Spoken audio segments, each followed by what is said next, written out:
महोदय मैं पुनः एक चीज कहना चाहूंगा महोदय, 30 सेकंड 45 सेकंड का समय चाहूंगा। आदरणीय परम श्रद्धेय, सीजीएल का मामला अभी भी गर्म है। यदि सरकार को लग रहा है वो सच्चे हैं तो सांच को आंच क्या करा लीजिए जांच, सांच को आंच क्या करा लीजिए जांच। और अब कब तक बहाना दीजिएगा कि ये विपक्ष की साजिश है? विपक्ष के सारे पे छात्र सड़कों पे नहीं है, सपने टूट रहे हैं, सपने नेशनल नाबूद हो रहे हैं, इसीलिए छात्र सड़कों पर है। और याद रखिएगा, उनके सपनों के बीच कोई आएगा, पहाड़ आए, दरिया आए या चट्टान आए, छात्र टकराएंगे महोदय। मैं फिर कहूंगा, यदि आप सच है तो सच को आंच क्या कराइए जांच, सीजीएल की जांच हो। मैं पुनः कहूंगा, खतियान आधारित स्थानीय नीति, विस्थापन नीति पुनः समीक्षा करते हुए लागू कैसे हो उस दिशा में राज्य को बढ़ना चाहिए। महोदय, यदि वास्तव में मैया सम्मान की राशि 2,500 रुपए सम्मान है तो मैं चाहूंगा हम लोग एक सार्थक दिशा में बढ़िया महोदय। आज जितने भी माननीय हैं उनको बस की सुविधा दी जाए, जितने भी माननीय हैं अपने घर से ट्रेन की सुविधा से सदन आए, जितने भी माननीय हैं वो अपना टीए भत्ता का त्याग करे, जितने भी माननीय हैं यह जांच हो कि उनके बच्चे सरकारी स्कूलों में पढ़ते हैं या गैर सरकारी स्कूलों में पढ़ते हैं, निजी स्कूलों में पढ़ते हैं, इस विषय का भी जांच हो। अगर उसमें अगर कसौटी में उतरते हैं हम कहेंगे ये मैया सम्मान योजना है, और नहीं तो इसे केवल और केवल जिस सपने के साथ ये राज्य अलग हुआ था वो सपना कहीं ना कहीं अधूरा होगा महोदय। 2,500 रुपया सम्मान की कसौटी नहीं होगा। सम्मान तभी होता है जब समानता से आता है, समानता है तभी सम्मान है। अगर समानता नहीं है महोदय तो किस सम्मान की आप बात करते हैं? अध्यक्ष महोदय, आदरणीय मुख्यमंत्री को दोबारा बहुमत से चुनकर आने के लिए भी धन्यवाद।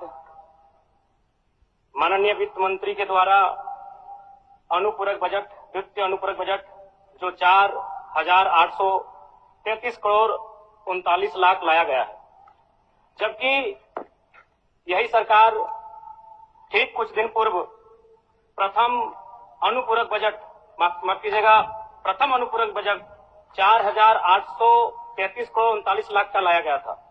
और आज पुनः द्वितीय अनुपूरक बजट जो कि 11,697 करोड़ 45 लाख की राशि लेकर आए हैं। तो महोदय, जब पूर्व में हमारे पास जो निर्धारित राशि होती है और उन राशि को अगर हम खर्च नहीं कर पाते हैं तो फिर ऐसे बजट का एक दिशा का होना और राज्य की दिशा का अलग होना, कहीं ना कहीं इस चरितार्थ को हम लोग उदाहरण के रूप में प्रस्तुत करते हैं।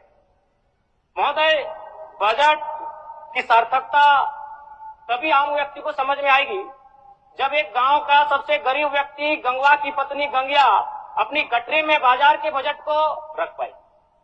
आज तमाम माननीयों ने, हमने भी सोचा था कि पक्ष की तरफ से विषय को रखा जाएगा, विपक्ष वाले तर्क को प्रस्तुत करेंगे और इसी बीच मैं एक नया नवेला युवा सीखने का कार्य करूंगा। लेकिन मैक्सिमम समय इन्होंने दिशाहीन मुद्दों पे रखा। तो मैं, चूंकि मैया सम्मान योजना मूल बिंदु रही, केंद्र बिंदु रही, किसी ने उसे सम्मान कहा, नारियों का सम्मान कहा, महिलाओं का सम्मान कहा, हम लोग भी महिलाओं के सम्मान के पक्षधर हैं।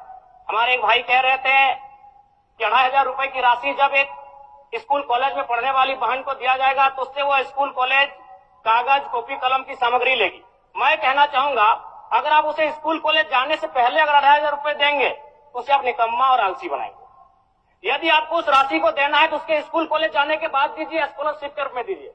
मैं आज पुनः कहूंगा, क्योंकि आप सत्ता पक्ष में हैं, आप संभवतः अपने इस विषय को बचाएंगे, आप अपना पक्ष रखेंगे कि आपने मैया सम्मान योजना एक महान कार्य किया है। लेकिन मैं फिर कहूंगा, 18 साल, 25 साल, 30 साल की लड़कियों को जो आप फ्री में 2,500 रुपए दे रहे हैं, आप उनकी प्रतिभा को हनन कर रहे हैं, आप उनकी प्रतिभा को नकारात्मक दिशा में ले जाने कार्य कर रहे हैं महोदय। मैं इसे आप स्कॉलरशिप का रूप दीजिए। आपको 2,500 रुपए देना है, स्कूल से पहले देंगे ना। मैं कह रहा हूं, मैं भी, मेरी भी सैकड़ों बहनें हैं गांव में, अगर आप स्कूल जाने से पहले 2,500 रुपए उनके हाथ में देंगे, उस पैसे को वह गलत कार्यों में, गलत नहीं कहेंगे, कुछ ऐसे कार्यों में खर्च करेंगी जो लुभावनी हो। स्कूल जाने के बाद, अटेंडेंस के बाद अगर आप देंगे स्कॉलरशिप के रूप में तो वो बहन स्कूल तक जाएगी। दूसरा सवाल और एक महत्वपूर्ण विषय महोदय। एक मिनट माननीय सदस्यगण, सभा की सहमति हो तो सदन की कार्रवाई समाप्त होने तक समय बढ़ाई जाए। बोलिए। अब समाप्त करिए, बोलिए। महोदय, यदि वास्तव में मैया सम्मान की राशि 2,500 रुपये सम्मान है, तो मैं चाहूंगा हम लोग एक सार्थक दिशा में बढ़े महोदय। आज जितने भी माननीय हैं उनको बस की सुविधा दी जाए, जितने भी माननीय हैं अपने घर से ट्रेन की सुविधा से सदन आए, जितने भी माननीय हैं वो अपना टीए भत्ता का त्याग करे, जितने भी माननीय हैं यह जांच हो कि उनके बच्चे सरकारी स्कूलों में पढ़ते हैं या गैर सरकारी स्कूलों में पढ़ते हैं, निजी स्कूलों में पढ़ते हैं, इस विषय का भी जांच हो। अगर उसमें अगर कसौटी में उतरते हैं हम कहेंगे ये मैया सम्मान योजना है, और नहीं तो इसे केवल और केवल जिस सपने के साथ ये राज्य अलग हुआ था वो सपना कहीं ना कहीं अधूरा होगा महोदय। 2,500 रुपया सम्मान की कसौटी नहीं होगा। सम्मान तभी होता है जब समानता से आता है, समानता है तभी सम्मान है। अगर समानता नहीं है महोदय तो किस सम्मान की आप बात करते हैं महोदय? मैं पुनः इस चीज कहना चाहूंगा महोदय, 30 सेकंड 45 सेकंड का समय चाहूंगा। आदरणीय परम श्रद्धेय, सीजीएल का मामला अभी भी गर्म है। यदि सरकार को लग रहा है वो सच्चे हैं तो सांच को आंच क्या करा लीजिए जांच, सांच को आंच क्या करा लीजिए जांच। और अब कब तक बहाना दीजिएगा कि ये विपक्ष की साजिश है? विपक्ष के सारे पे छात्र सड़कों पे नहीं है, सपने टूट रहे हैं, सपने नेशनल नाबूद हो रहे हैं, इसीलिए छात्र सड़कों पर है। और याद रखिएगा उनके सपनों के बीच कोई आएगा, पहाड़ आए, दरिया आए या चट्टान आए, छात्र टकराएंगे महोदय। मैं फिर कहूंगा यदि आप सच है तो सच को आंच क्या कराइए जांच, सीजीएल की जांच हो। मैं पुनः कहूंगा खतियान आधारित स्थानीय नीति, विस्थापन नीति पुनः समीक्षा करते हुए लागू कैसे हो उस दिशा में राज्य को बढ़ना चाहिए। और महत्वपूर्ण विषय महोदय, मैं ये कहना चाहूंगा, हो गया माननीय जयराम कुमार जी, हो गया।